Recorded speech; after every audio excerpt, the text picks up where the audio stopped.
এই পৃথিবীতে নিজের ভালো থাকাটা আসলে নিজেকেই নিশ্চিত করতে হয়, নিজেকে নিজেই গুছিয়ে নিতে হয়। কেউ কারো ভালো থাকার দায়িত্ব নেয় না, কেউ কাউকে গুছিয়ে দেয় না।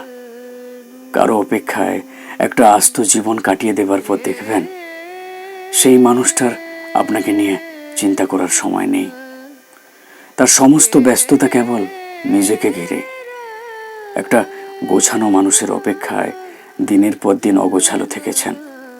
আগত মানুষটির ভালো থাকা নিশ্চিত করতে নিজের ভালো থাকার কথা ভুলে গেছেন। দিনের পর দিন আপনি ভেবে গেছেন সেই কেউ একজন এসে আপনাকে গুছিয়ে দেবে, ভালো থাকার দায়িত্ব নেবে। আসলে কি বলুন তো, মানুষ মানুষকে গোছানোর দায়িত্ব নেয় না। কেউ কেউ জীবনে আসে এবং আরো বেশি অগোছালো করে দিয়ে চলে যায়।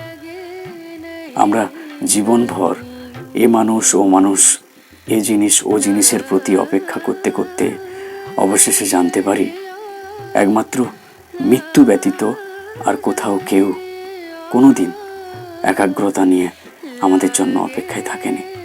আর এটাই চরম বাস্তব।